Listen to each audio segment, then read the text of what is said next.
Hello everyone, welcome to my cooking blogs. ಇವತ್ತಿನ ಈ recipe ಬಂದು ಹಾಲು ಒಬ್ಬಟ್ಟು ಇಲ್ಲ ಹಾಲು ಹೋಳಿಗೆ ಅಂತ ಕರಿತೀವಿ. ಸಿಂಪಲ್ ಆಗಿ ಹೇಳಬೇಕು ಅಂತಂದರೆ ಪೂರಿನ ಕಾಯಿ ಹಾಲು ಜೊತೆಗೆ ತಿನ್ನಂಗೆ. ಸೊ ಇದನ್ನು ಮಾಡೋದು ಹೇಗೆ ಅಂತ ನೋಡೋಣ. ಮೊದಲಿಗೆ ಒಂದು ಬೌಲ್ಗೆ ನಾನು ಗೋಧಿ ಹಿಟ್ಟು, ಚಿರೋಟಿ ರವೆ, ಮೈದಾ ಇದಿಷ್ಟನ್ನು ಹಾಕಿ ಕಲಿಸ್ಕೋಬೇಕು.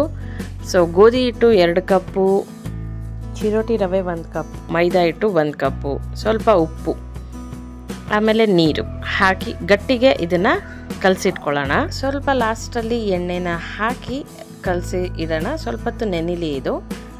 ಸೊ ಅಷ್ಟೊತ್ತಿಗೆ ನಾವು ಕಾಯಿ ಹಾಲನ್ನ ಮಾಡ್ಕೊಳ್ಳೋಣ.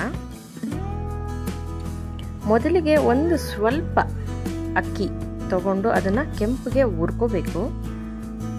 ನೋಡಿ, ಈ ರೀತಿ ಕೆಂಪಗಾಗೋವರೆಗೂ ಅಕ್ಕಿನ ಹುರಿದಿಟ್ಕೊಳ್ತಾ ಇದ್ದೀನಿ. ಅದಾದಮೇಲೆ ಗಸಗಸೆ ಇದನ್ನು ಅಷ್ಟೇ ಹುರಿದು ಇದನ್ನು ಎರಡನ್ನೂ ಸಪ್ರೇಟಾಗಿ ತೆಗೆದಿಟ್ಕೊತಾ ಇದ್ದೀನಿ. ಒಂದು ಅರ್ಧ ಹೋಳಿನಷ್ಟು ತೆಂಗಿನಕಾಯಿನ ರುಬ್ಬಿಟ್ಕೊಳ್ಳೋಣ. ಅದಾದಮೇಲೆ ತಪ್ಪಲೆಗೆ ಒಂದು ಸ್ವಲ್ಪ ನೀರು ಹಾಕಿ ಅದಕ್ಕೆ ಒಂದು 5 ಅಚ್ಚು ಬೆಲ್ಲ ಹಾಕಿ ಇದನ್ನು ಕರಗಿಸ್ಕೊತಾ ಇದ್ದೀನಿ ಫಸ್ಟು. ಸೊ ಇದೆಲ್ಲ ಕರಗಿದ ಮೇಲೆ ಇದನ್ನು ಶೋಧಿಸಿ ಇಟ್ಕೋಬೇಕು. ಯಾಕೆ ಅಂದರೆ ಇದರಲ್ಲಿ ಏನಾದರೂ ಸಣ್ಣ ಸಣ್ಣ ಕಲ್ಲುಗಳಿರೋ ಚಾನ್ಸಸ್ ಇರುತ್ತೆ, ಅದಕ್ಕೋಸ್ಕರ. ಸೊ ಈಗ ನಾನು ಶೋಧಿಸಿರೋ ಅಂತಹ ಬೆಲ್ಲದ ನೀರನ್ನ ಇದಕ್ಕೆ ಹಾಕೋತಾ ಇದ್ದೀನಿ. ಸೊ ಈಗ ನಾವು ತೆಂಗಿನಕಾಯಿ ನುಣ್ಣಗೆ ರುಬ್ಬಿಟ್ಕೊಂಡಿರ್ತೀವಿ, ಅದನ್ನು ಇದಕ್ಕೆ ಸೇರಿಸ್ಕೋಬೇಕು. ಇದು ಕುದೀತಾ ಇರಲಿ. ಇದು ಕುದೀತಾ ಇರಬೇಕಾದ್ರೇ ನಾವು ಅಕ್ಕಿ, ಗಸಗಸೆ ಮತ್ತು ಒಂದು 4ರಿಂದ 5 ಏಲಕ್ಕಿ ಅದನ್ನು ಕೂಡ ಹಾಕಿ ಅದನ್ನು ಚೆನ್ನಾಗಿ ಪೌಡ್ರ್ ಮಾಡ್ಕೊಳ್ಳೋಣ. ಅದನ್ನು ಇದಕ್ಕೆ ಹಾಕಿ ಚೆನ್ನಾಗಿ ಬೇಯಿಸಬೇಕು. ನೋಡಿ, ಈಗ ನಾನು ಅದು ರುಬ್ಕೊಂಡಿರೋಂತಹ ಪೇಸ್ಟ್ನ ಇದಕ್ಕೆ ಆ್ಯಡ್ ಮಾಡ್ತಾಯಿದ್ದೀನಿ. ಸೊ ಇಷ್ಟು ಮಾಡಿ ಒಂದು 10 ನಿಮಿಷ ಅದನ್ನು ಚೆನ್ನಾಗಿ ಬೇಯಿಸ್ಕೊಂಡ್ರೆ ಈ ಕಾಯಿ ಹಾಲು ರೆಡಿ ಆಗುತ್ತೆ.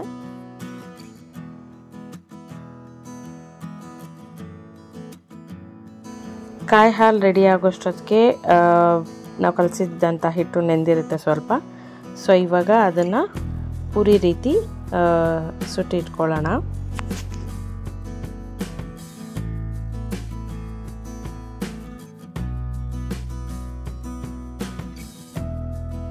ಎಣ್ಣೆ ಎಲ್ಲ ಕಾದ ಮೇಲೆ ಈ ರೀತಿ ಅದು ಒತ್ತಿಟ್ಕೊಂಡಿದ್ದಂತಹ ಹಿಟ್ಟನ್ನ ಇಲ್ಲಿ ಬಿಡೋಣ.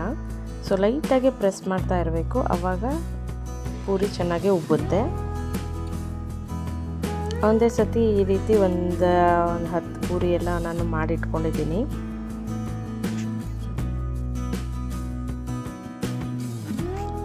ಈಗ ಈ ಪೂರಿನೆಲ್ಲ ನಾವು ಕಾಯಿಸಿಟ್ಕೊಂಡಿದ್ದಂಥ ಕಾಯಿ ಹಾಲಿದೆಯಲ್ಲ, ಆ ತಪ್ಪಲೆಗೆ ನಾನು ಒಂದನ್ನೇ ಈ ರೀತಿ ಹಾಕ್ಬಿಟ್ಟು 2 ಕಡೆನೂ ಅದ್ಬಿಟ್ಟು ಸಪ್ರೇಟಾಗಿ ತೆಗೆದಿಟ್ಬಿಡ್ತೀನಿ.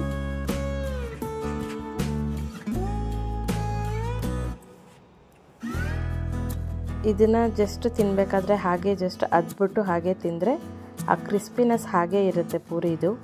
ಇಲ್ಲ ಅಂತಂದರೆ ತುಂಬ ಹೊತ್ತು ಬಿಟ್ಟರೆ ಅದು ಮೆತ್ತಗಾಗ್ಬಿಡುತ್ತೆ.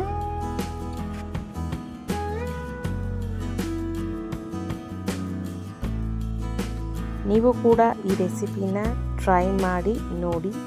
ನಿಮಗೆ ಈ ರೆಸಿಪಿ ಇಷ್ಟ ಆದಲ್ಲಿ ವಿಡಿಯೋನ ಲೈಕ್ ಮಾಡಿ, ಚಾನಲ್ನ ಸಬ್ಸ್ಕ್ರೈಬ್ ಮಾಡಿ. This is Inner World with VKD.